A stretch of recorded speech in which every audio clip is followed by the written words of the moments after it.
আপনারা স্বাধীনতা চাননি। কে আপনারা মানে কি? আপনি। আমি কিভাবে চাইনি? একটু শুনি, আমাকে একটা পাবলিক স্টেটমেন্ট দেখান, দেখাতে পারবেন? আপনার বাবা? আমার বাবা তো পাকিস্তান মুসলিম লীগের প্রেসিডেন্ট ছিলেন এবং প্রকাশ্যে উনি পাকিস্তানের অখণ্ডতাতে বিশ্বাস করতেন, এবার কোনো সন্দেহ নাই। কিন্তু যারা এখন মুক্তিযোদ্ধা হিসাবে দাবি করছে, তারা অক্টোবর মাস পর্যন্ত লায়ালপুর জেলে থাকাকালীন তারা কি বলে আসছেন? 29 বার বলেছেন পাকিস্তানের অখণ্ডতা বিশ্বাস করেন, 21 বার বলেছেন কোন বিচ্ছিন্নতাবাদী আন্দোলনের সঙ্গে তিনি জড়িত নন।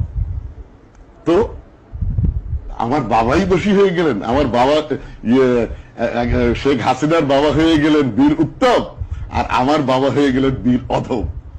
শেখ হাসিনাই চলে গেলেন বিতর্কের ঊর্ধ্বে, আর আমি বুঝি এখনো বিতর্কিত। শেখ মুজিবুর রহমান সাহেবের বড় ছেলে শেখ কামালের সঙ্গে আপনার বন্ধুত্ব ছিল?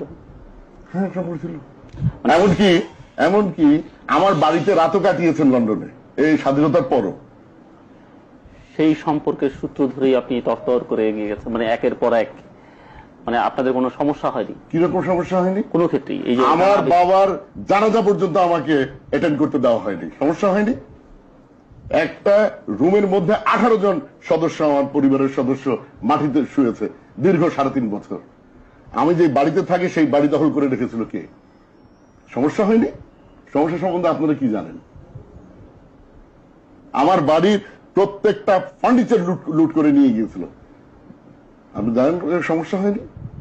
দর দর করে কি করেছি দেখেন। যাদের সম্বন্ধে কথা বলছেন, যাদের পক্ষে আপনি আজকে ওকালতি করছেন, আমি কারো পক্ষে নিয়ে কথা বলছি না। যে কথাগুলো আপনি বলছেন, উত্থাপিত হয়েছে, আমিও কিছু উত্থাপন করে যাই তাহলে আপনাকে। আশা করি এগুলো সব প্রকাশ করবেন।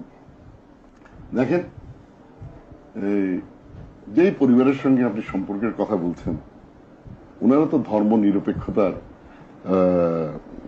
চ্যাম্পিয়ন, তাই না? না, আপনি বলুন।